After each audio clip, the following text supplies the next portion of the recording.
Bienvenidos a una sesión más del proyecto Vamos para la Universidad. Es un placer acompañarlos en su proceso de formación académica desde el área de lectoescritura. Espero que hayan disfrutado las vacaciones, que se hayan divertido muchísimo y que también hayan aprovechado para adelantar la actividad integradora.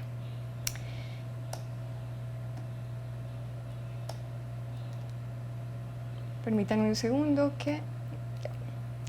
Bueno, hoy estamos ya en la sesión 27 y el tema que nos corresponde desarrollar es el ensayo. Es quizá uno de los temas más fascinantes que podemos encontrar en nuestra área, pero también con muchas dificultades porque es muy difícil definirlo, ¿sí? Es uno de esos géneros híbridos que uno dice, bueno, tienen muchas semejanzas con otro tipo de textos, pero ya vamos a ver que ofrece muchísimas posibilidades para expresar nuestras opiniones y que es, por supuesto, uno de los temas más ricos pues, que se pueden trabajar en nuestra área.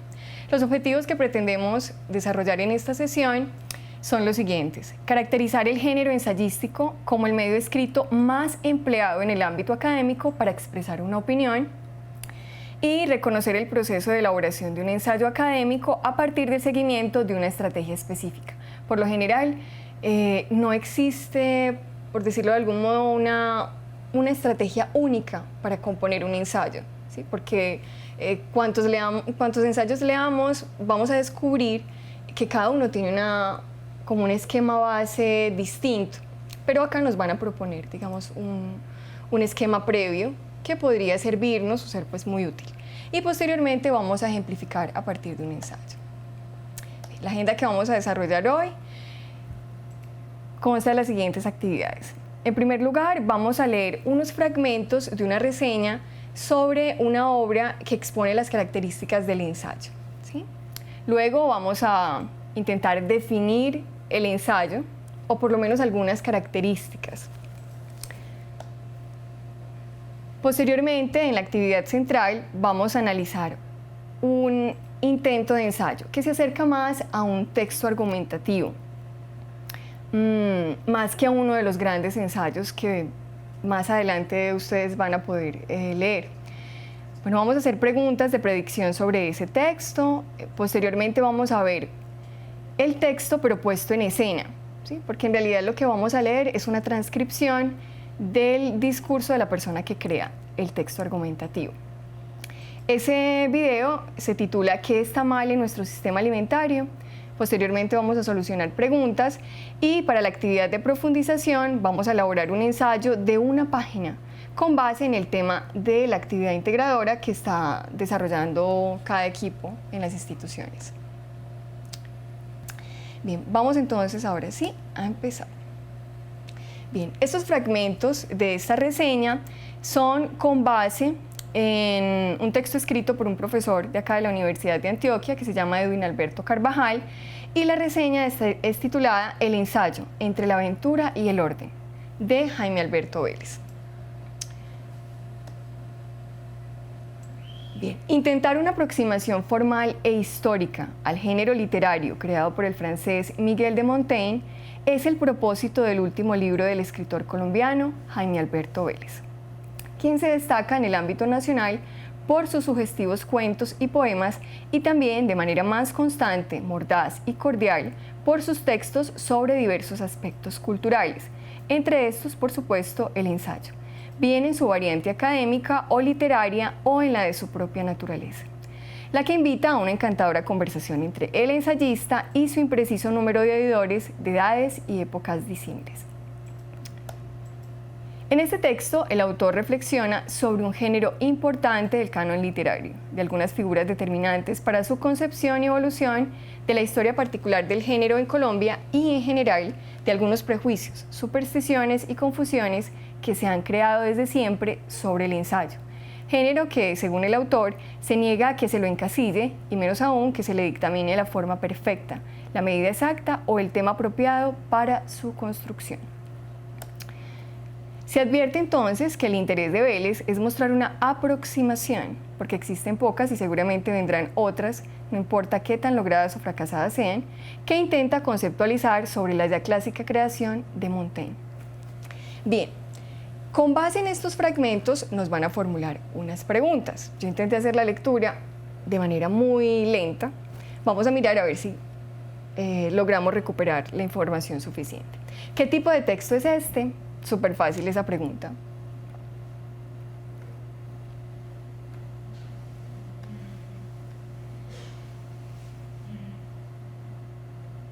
Lo dije al principio. Ahora, les voy a dar una pista más. Es un texto en el que se describe y valora una obra. Son dos condiciones fundamentales para que sea considerado un tipo de texto específico.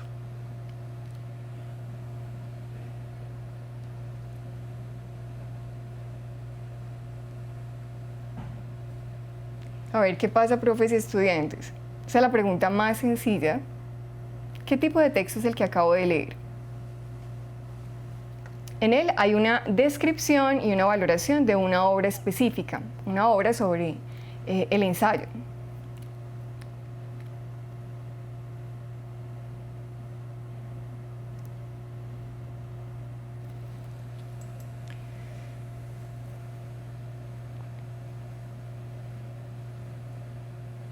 Bueno, la institución educativa Santa Teresita nos dice, es un texto descriptivo. Prevalece, digamos, una secuencia descriptiva, muy bien institución Santa Teresita. Pero en términos generales, ¿qué tipo de texto es? ¿Es un cuento? ¿Es un informe de lectura? ¿Es una reseña?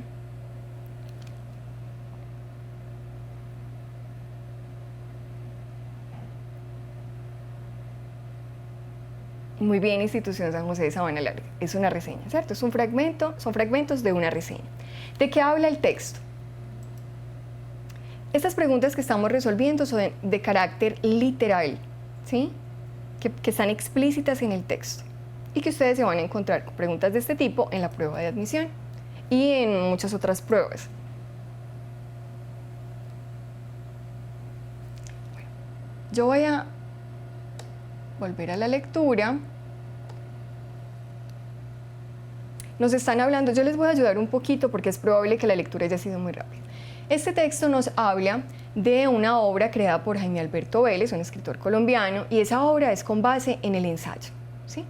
Está basada en la estructura del ensayo, quiénes son sus precursores, quiénes lo cultivan o cultivan el género aquí en Colombia, ¿sí?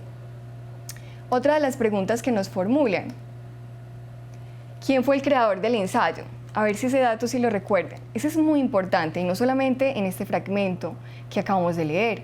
Ya ustedes deben saberlo.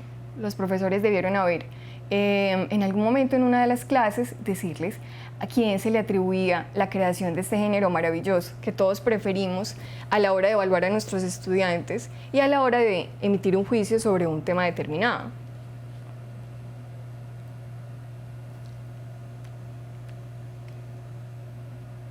Eso, muy bien, institución San José de Sabana Larga, Montaigne, ¿sí? Él es el creador del ensayo, aunque hay precursores, ¿sí? Como Plutarco. Ya más adelante voy a explicarles un poco en qué consiste esta atribución. Bien, ¿a qué tipo de ensayo hace alusión el texto? Podríamos devolvernos para subrayar ese fragmentico en el que nos dicen. Entre estos, por supuesto, el ensayo viene en su variante académica, ¿sí? Hay una variante académica del ensayo o literaria. Esto significa que hay una forma, un tratamiento estético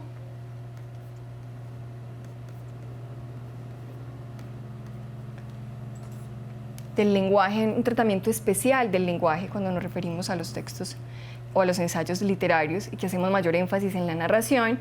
Entonces aquí tenemos la variante académica, la literaria y la de su propia naturaleza, es decir, que es cercano a la conversación, ¿sí? Muy bien. 3 variantes del ensayo. Nos volvemos a las preguntas. ¿Qué dice Vélez acerca del ensayo?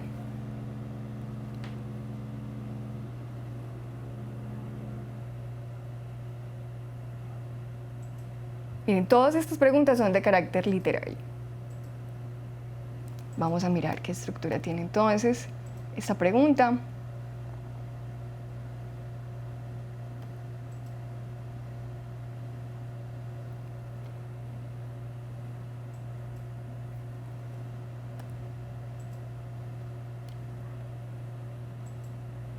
Bueno, chicos, ¿qué pasó? ¿Están muy emocionados con las vacaciones?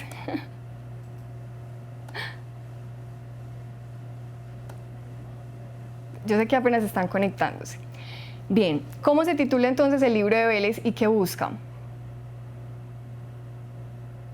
El ensayo entre la aventura y el orden. ¿Y cuál es el propósito de ese libro de Vélez?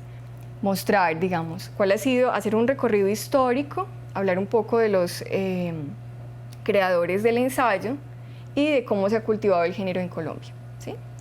Está en el primer párrafo de ese fragmento que seleccionamos.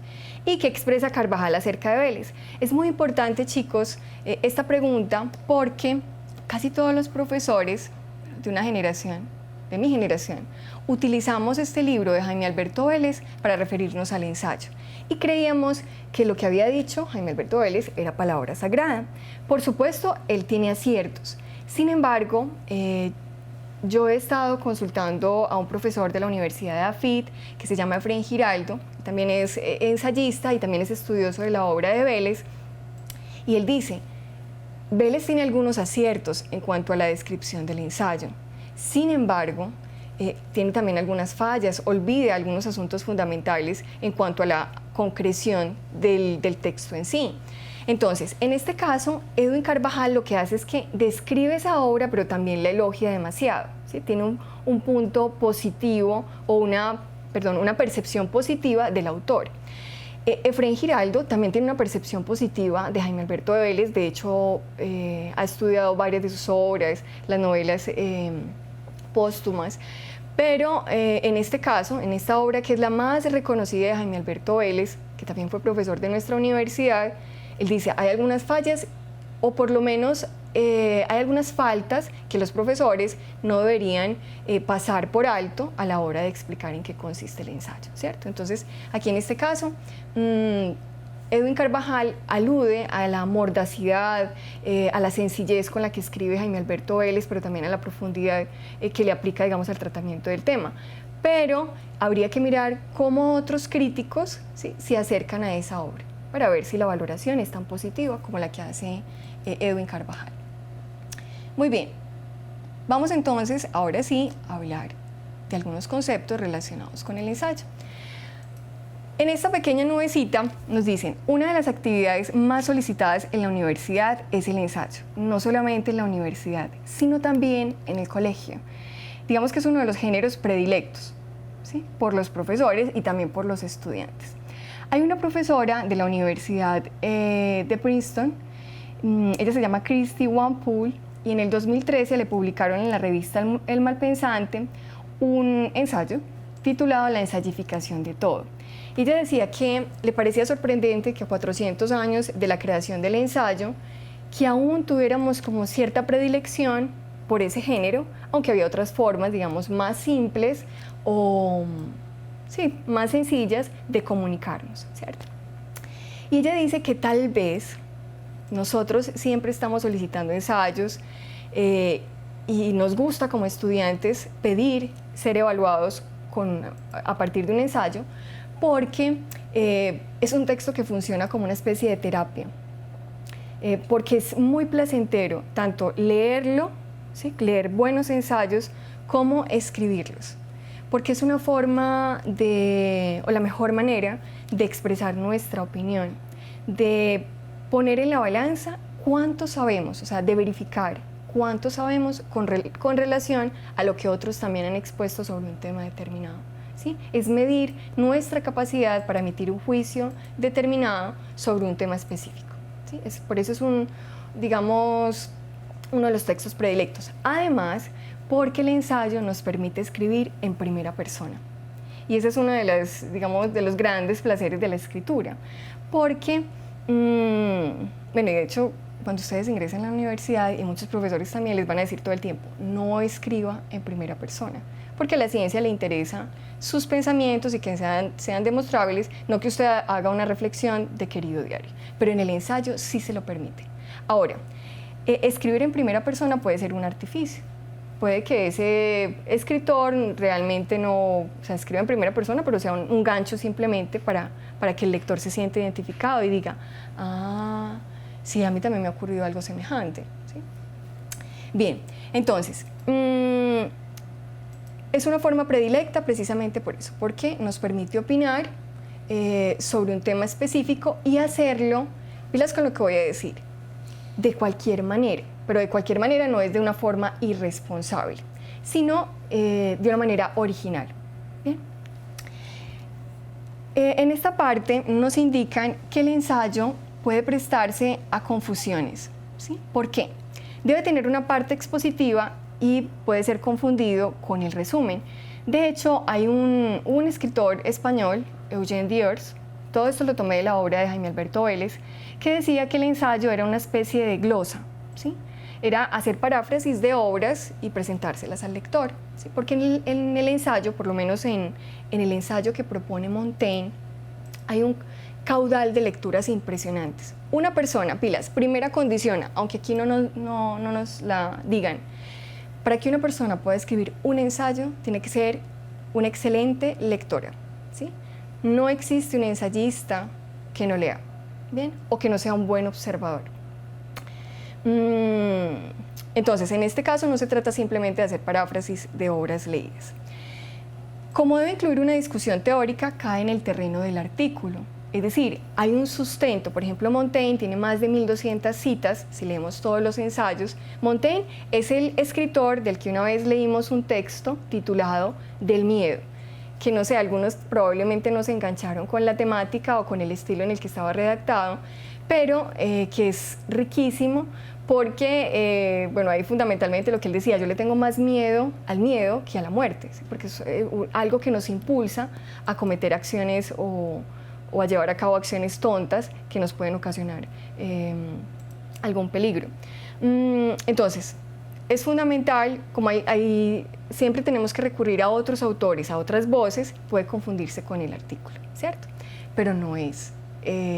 Digamos que en el artículo se debe demostrar o verificar algo, en el ensayo no. Usted simplemente plantea un punto de vista sobre un tema determinado y no tiene que demostrarle al otro que eso que usted dice es cierto. Bien, ahora, el ensayo no es un texto de ficción, ¿sí? Es un texto de no ficción. Pero uno diría, ¿y qué pasa con esos textos de José Saramago titulados El ensayo sobre la ceguera, El ensayo sobre la lucidez, o con novelas como la de Jaime Alberto Vélez, La baraja de Francisco Sañudo o El poeta invisible, que son novelas en las que lo narrativo está supeditado a las reflexiones del narrador, es decir, a la posición que el narrador asume con respecto a un tema determinado. O novelas, por ejemplo, como La insoportable levedad del ser de Milán Kundera, ¿sí? Son textos que van entre la reflexión y la acción. Entonces aquí podríamos confundirnos un poco. De acuerdo, bueno, su componente de opinión y valoración hace que se confunda con la reseña, porque en efecto el ensayo es una opinión bien informada, ¿sí?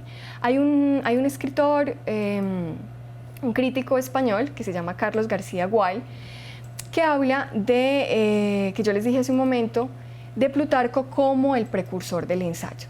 Este biógrafo griego tiene un libro que se llama Las Moralia. De ahí Montaigne toma los títulos de sus ensayos, ¿sí?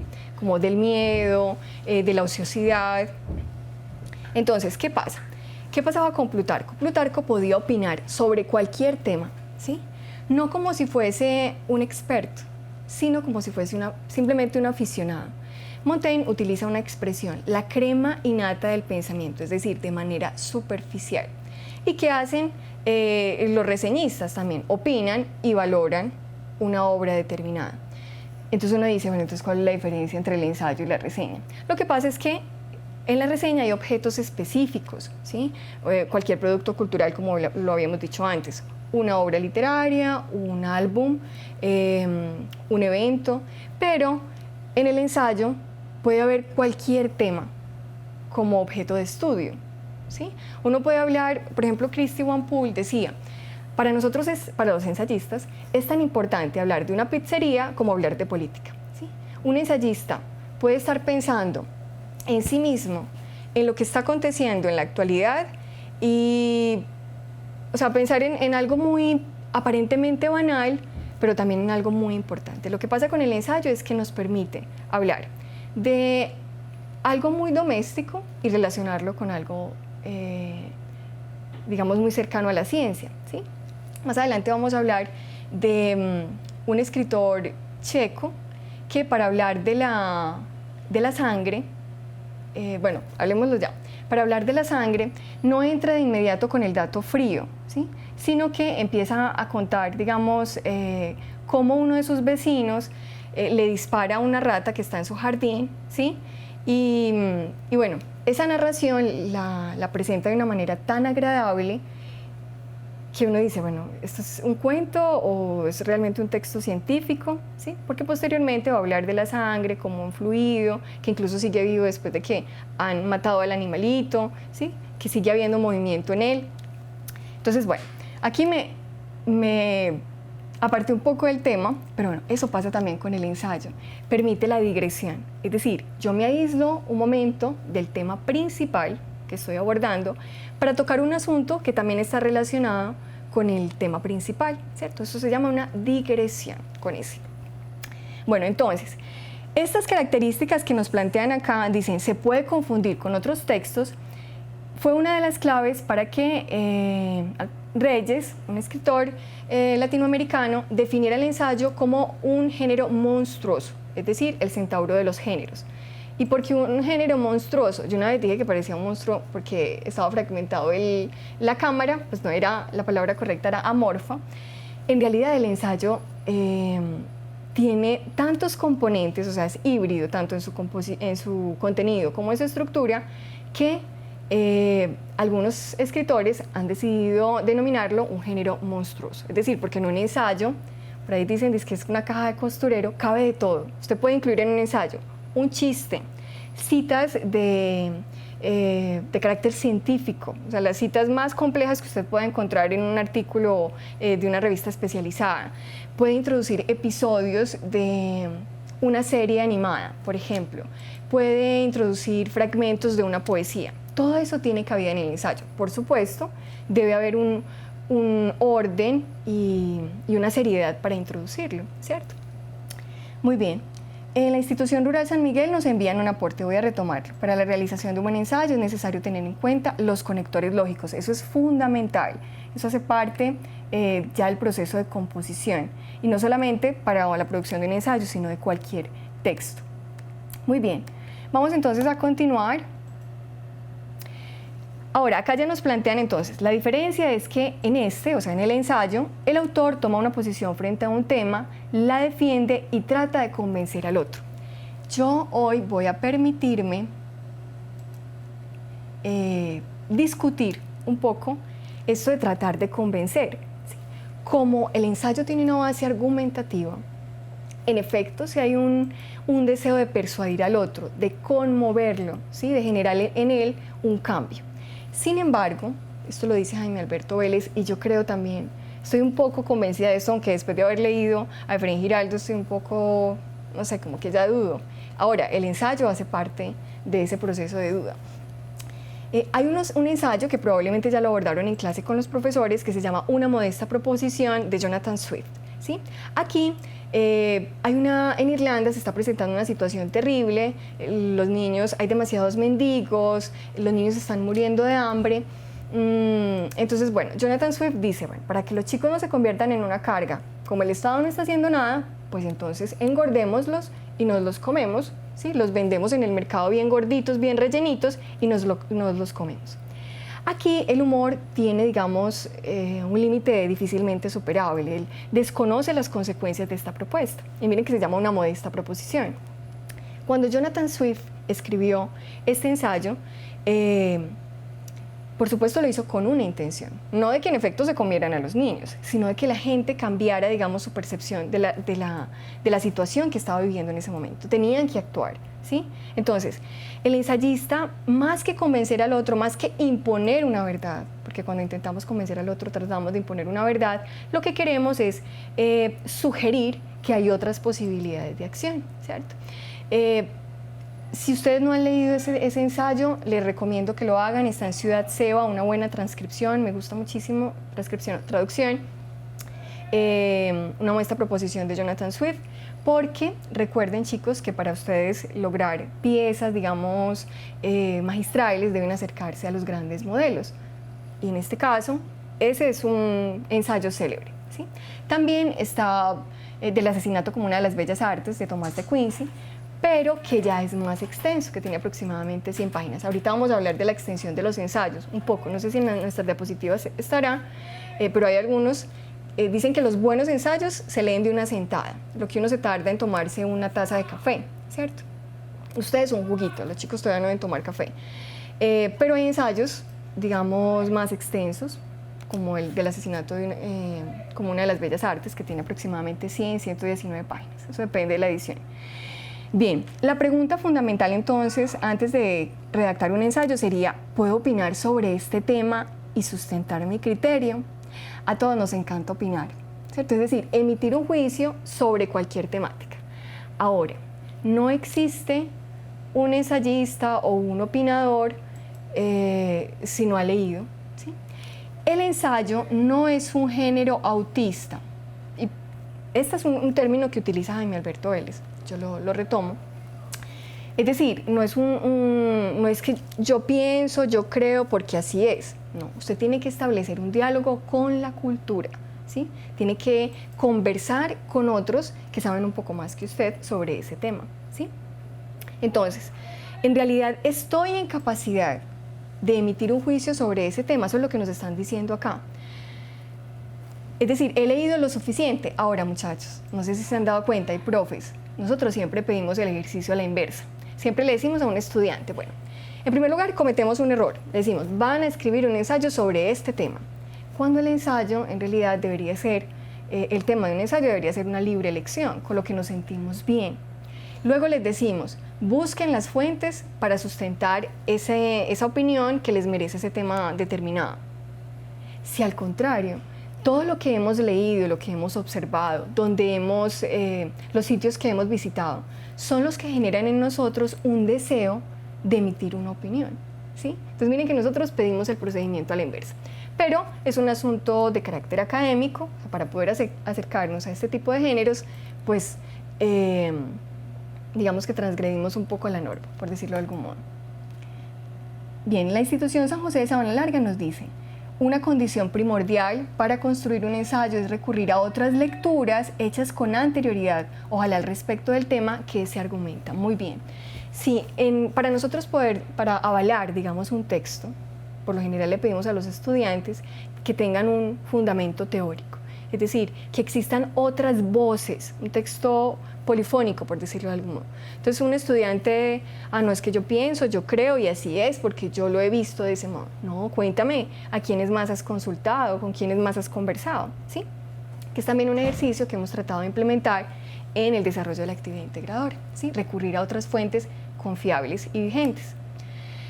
Bien, acá nos dan entonces unas características. El ensayo exige del autor, es decir, de quien lo escribe, una experiencia amplia de lectura. Como les dije hace un momento, Montaigne, que es el padre del ensayo, tiene más de 1200 citas de escritores latinos y 800 de otros escritores, ¿sí? Una experiencia de escritura, especialmente resúmenes y reseñas. El ensayo es quizá lo último o el último género que abordamos en la academia, ¿sí? Porque es el más complejo.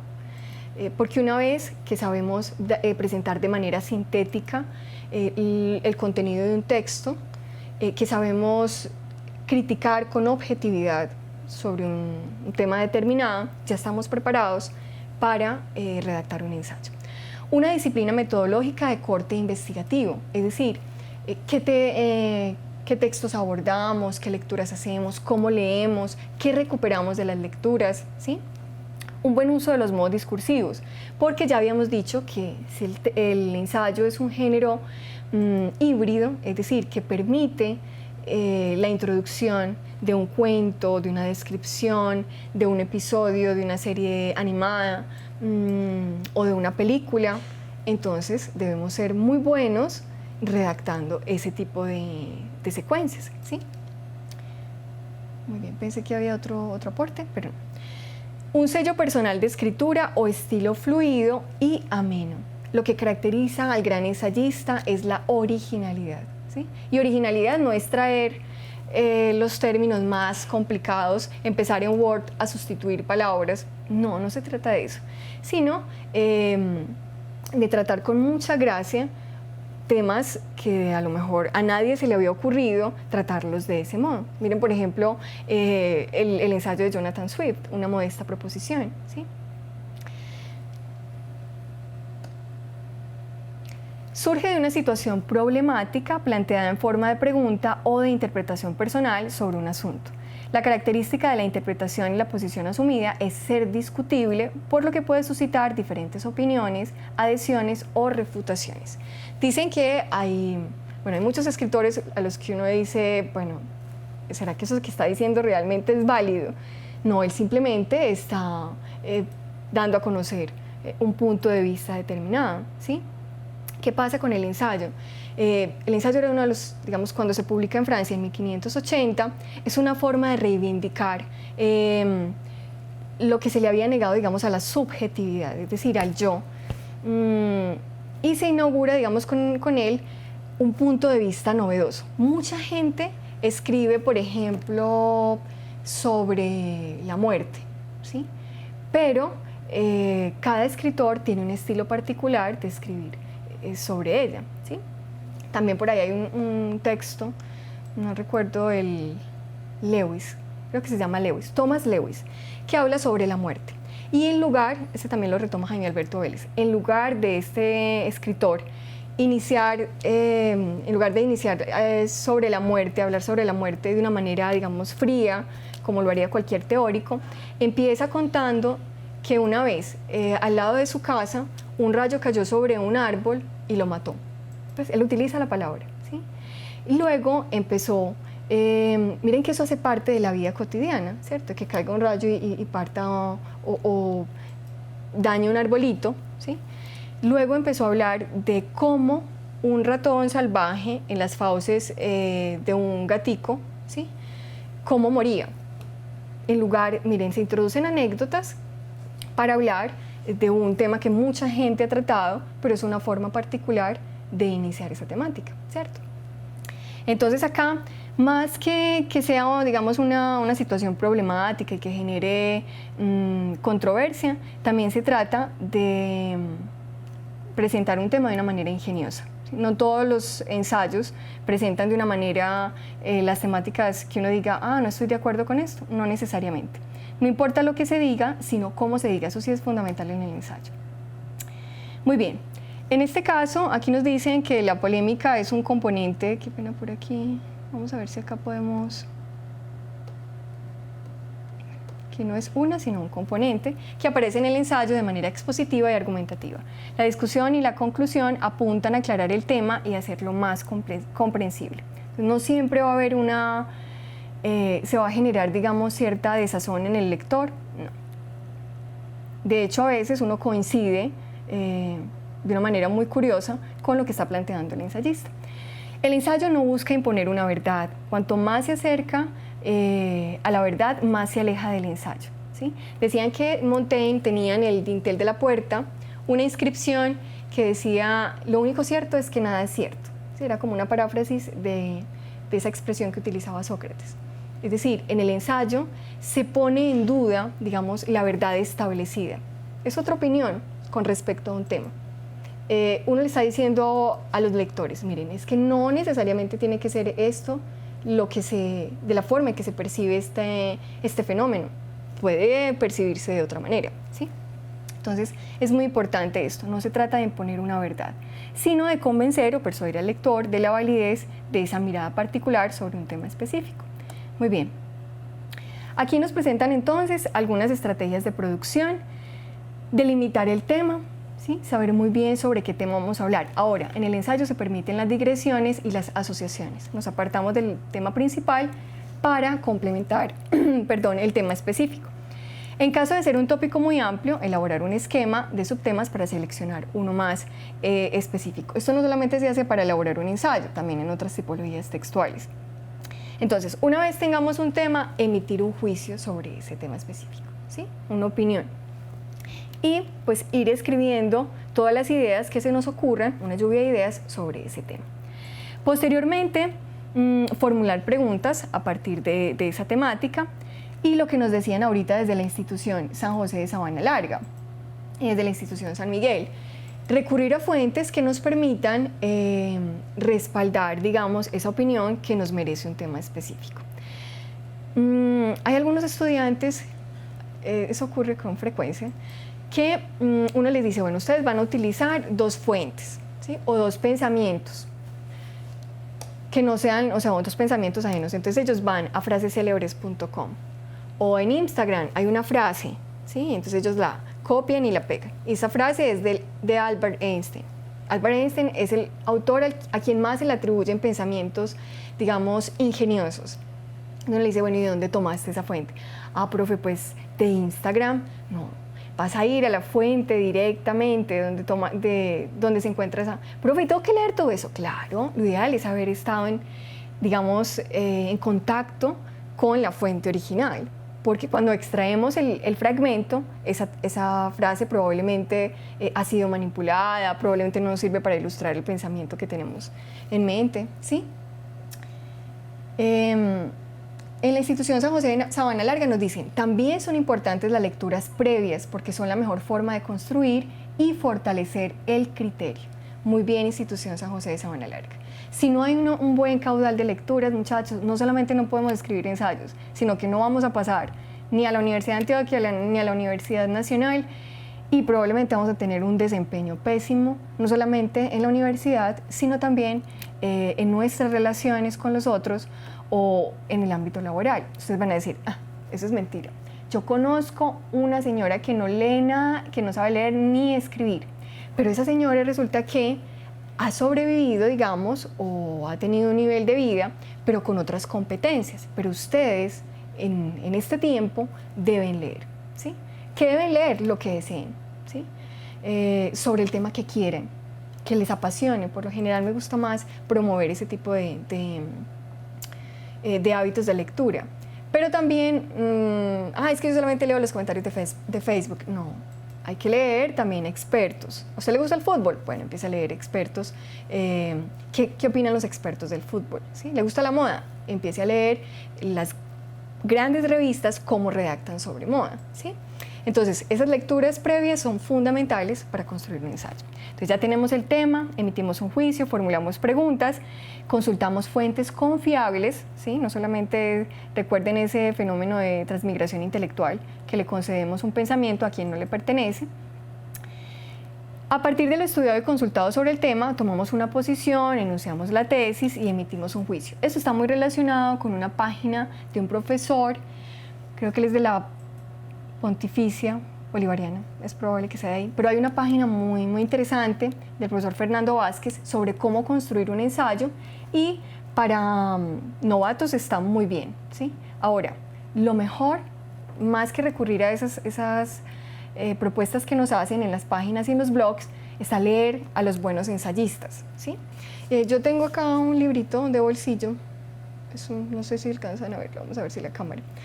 Ya cada vez me parezco más a las youtubers, mentiras, no, sino para que ustedes vean que es un libro realmente pequeño, ¿sí? Hay 2 ensayos sobre caminar, el arte de caminar. Todo el tiempo estamos caminando, ¿no? De hecho, ahorita estaba riéndome con uno de los asistentes que se llama Iván y él me dio una definición de caminar. Y la había tomado de Los Simpson y yo pensé que había leído un tratado filosófico y mentira, es que era una definición muy interesante. Bueno, en fin, todos caminamos todo el tiempo, bueno, no todos, hay personas que lamentablemente pues por un accidente o bueno, por cosas de la vida no pueden caminar, pero digamos que las personas que tenemos la posibilidad de desplazarnos, ¿sí? Sería muy interesante saber cómo 2 escritores, digamos, el uno es inglés, William Hazlitt, y el otro es escocés, Robert Louis Stevenson. De Louis Stevenson ustedes conocen El misterioso caso de Dr. Jekyll y Mr. Hyde. ¿Cómo escriben sobre algo que pues, es muy normal, ¿cierto? ¿Qué puede decir uno sobre caminar? Miren que en apariencia es un tema que me dice, ay, qué jartera, pues, ¿qué voy a escribir sobre caminar? Pues que me permite desplazarme a un sitio, ¿no? ¿Cuántas cosas puede uno encontrarse cuando está caminando? ¿Sí? O cuando uno hace una larga caminata, cuando regresa, ¿qué siente cuando está en su habitación, cuando le sirven la comida o cuando se toma un jugo bien rico? ¿Sí? O que observa, o no es lo mismo caminar en compañía de alguien que hacerlo solitos, o sea, a veces a uno le da por cantar, no sé si de pronto los chicos que viven en zonas muy alejadas, digamos, de la ciudad y que a veces deben pasar por tramos solitarios y a veces cantan o gritan o dicen que aman a alguien porque saben que no les están escuchando, ¿sí? Entonces miren que uno en un ensayo, precisamente en este ensayo, en estos dos ensayos, uno se encuentra con eso, pues uno dice, ah, claro, a mí me ocurre esto, yo no había pensado eso, o claro, es que es mejor salir a caminar solo, porque cuando uno está conversando tiene que adaptarse al ritmo del otro, seguir el hilo, descuidar el paisaje, ¿sí? Entonces miren, que bueno, se puede tratar cualquier tema de una manera especial, es como lo que dice Cortázar sobre los temas en los cuentos, hay unos que generan gran interés en un lector, para otros son absolutamente indiferentes, ¿cierto? Muy bien, entonces, después de haber, digamos, seleccionado el tema, emitido un juicio y buscado las fuentes que nos permitirán respaldar esa opinión que emitimos, si es un texto de carácter argumentativo, con una base argumentativa, reconocer y seleccionar las posiciones a favor y en contra de las tesis a defender para tomarlas como argumentos y contraargumentos, es decir, anticiparnos a las objeciones.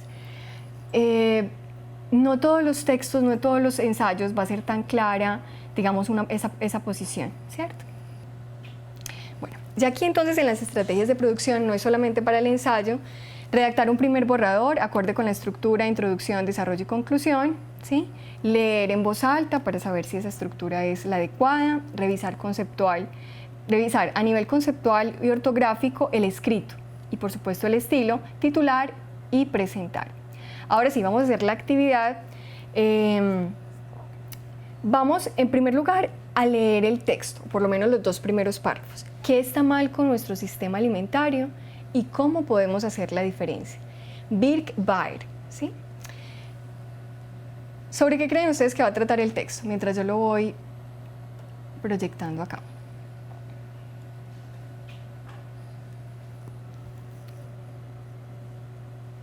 ¿Qué está mal con nuestro sistema alimentario? Bueno, ya hay unos que pueden verlo en pantalla.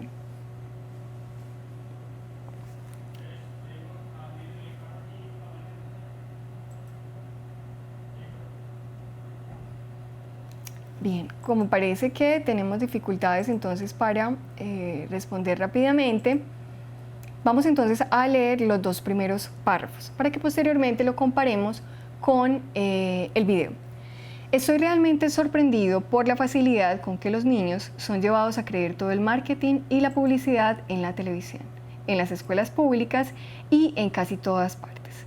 Las empresas siempre están tratando de hacer que los niños, como yo, lleven a sus padres a comprar cosas que realmente no son buenas para nosotros o el planeta. Los niños pequeños, sobre todo, se sienten atraídos por los envases coloridos y los juguetes plásticos. Debo admitir que yo era uno de ellos. También solía pensar que toda nuestra comida provenía de pequeñas granjas felices, donde los cerdos rodaban en el barro y las vacas pastaban en la hierba todo el día. Lo que descubrí fue que esto no es cierto. Empecé a consultar todas estas cosas en internet, en libros, en películas documentales y en mis viajes con mi familia, y he descubierto el lado oscuro del sistema alimentario industrializado. En primer lugar, están los organismos y semillas genéticamente modificados, es decir, cuando se manipula una semilla en un laboratorio para hacer algo no previsto por la naturaleza, como tomar el ADN de un pez y ponerlo en el ADN de un tomate. No me malinterpreten, me gusta el pescado y los tomates, pero esto es simplemente horrible. Plantan las semillas y luego crecen. La comida que producen se ha demostrado que causa cáncer y otros problemas en los animales de laboratorio, y la gente ha estado comiendo alimentos producidos de esta manera desde la década de 1990 sin ni siquiera saber que esto ocurre, ¿sí? Bien, vamos entonces ahora sí a reproducir el video.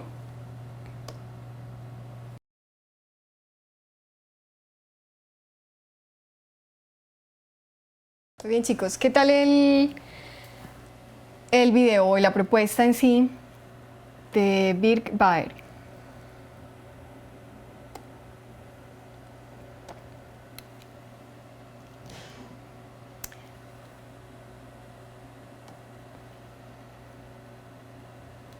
¿Se imaginaron que el autor fuese tan pequeño, el autor del texto?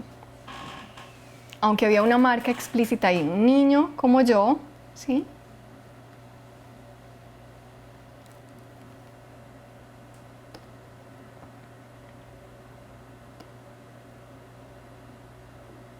Bueno, vamos a intentar formular la primera pregunta que nos proponen y es ¿cuál es la tesis del texto? ¿Sí? Ustedes tuvieron la oportunidad de escucharla, leída y en la presentación del chico. ¿Cuál es la tesis del texto? Es decir, ¿cuál es la posición que asume Birk sobre el sistema alimentario industrializado?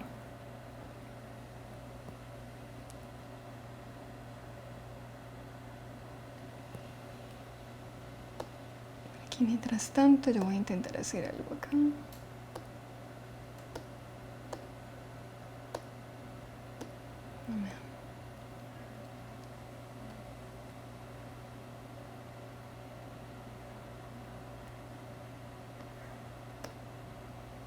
Muy bien, la institución San José de Sabana Larga, permítanme, yo recupero el aporte.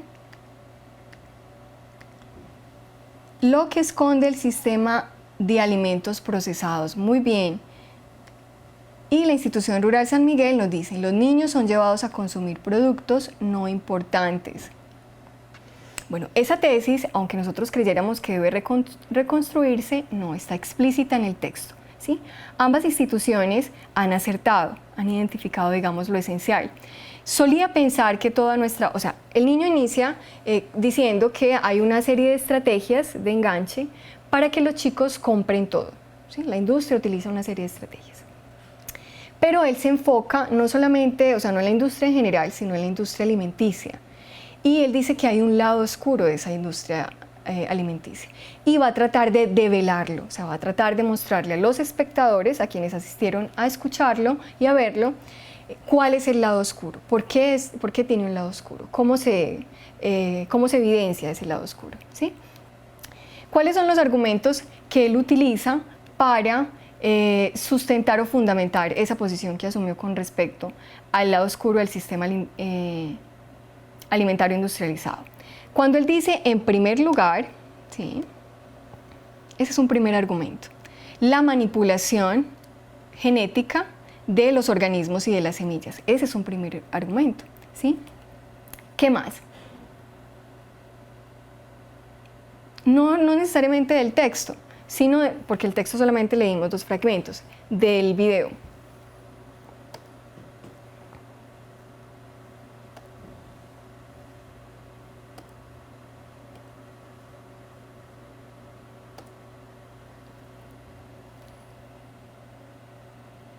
¿No les carga la diapositiva? Bueno, pero igual yo les voy formulando las preguntas. Lo que aparece en pantalla es eso. ¿Cuáles son los argumentos que plantea el chico para fundamentar su tesis?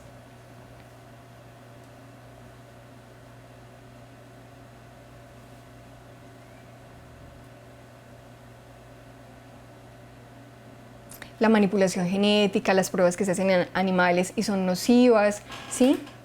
El uso de los medios de comunicación masivos, esa también es otra estrategia para manipular al consumidor, y el chico lo refiere tanto en el texto como en la presentación oral, ¿sí?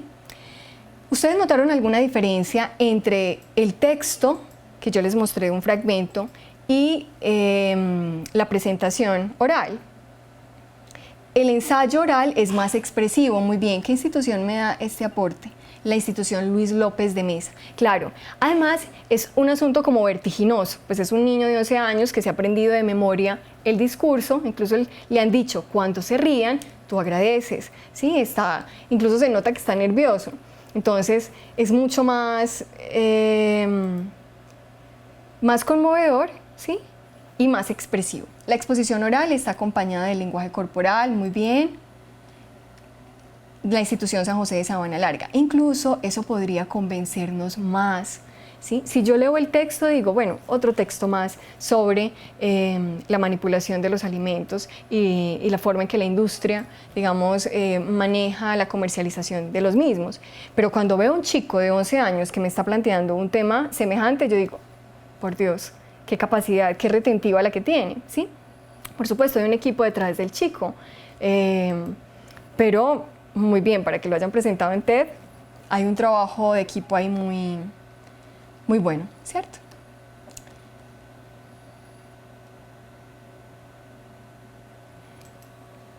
Bien, nosotros quedamos convencidos con esos argumentos que nos planteó Birk Baer. No solo porque haya sido un niño, que nos conmueve que se interese en temas, digamos, tan polémicos, sino que estamos convencidos con esa intervención oral. Lo más importante, o sea, un ensayista, en este caso yo creo que el texto de Birk no es tanto un ensayo, sino un texto en el que hay un intento por convencer al otro, o sea, absolutamente argumentativo, ¿sí?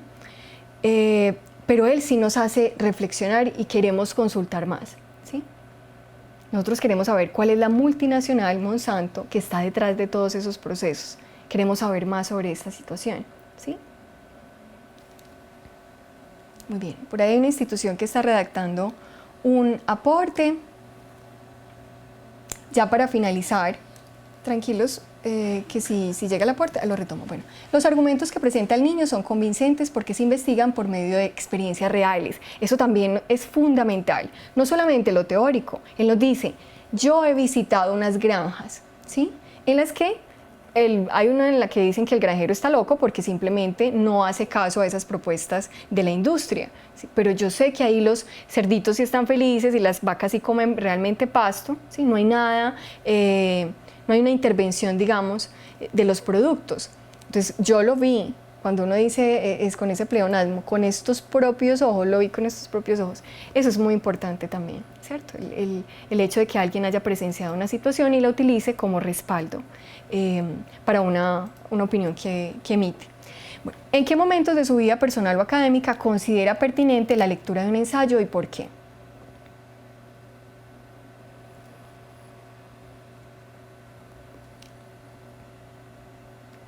¿Por qué es importante, chicos, leer un ensayo o crearlo? ¿Y en qué momentos es importante? La institución Luis López de Mesa está digitando algo. Este aporte también era de ellos. Bueno, la institución San José de Sabana Larga nos dice, cuando se les pide realizar una exposición o tomar posición sobre algún tema que genere opinión, es muy importante, ¿cierto? Leer un ensayo. Una opinión bien informada, ¿sí? Leer ensayos nos permite tener opiniones bien informadas. Muy bien, institución San José de Sabana Larga. Ahora, ¿habrá una edad específica para leer ensayos? Yo creo que con el debido acompañamiento del docente y con una buena experiencia de lectura desde la primaria, podrían incluso empezar a leer una modesta proposición a los 13 años.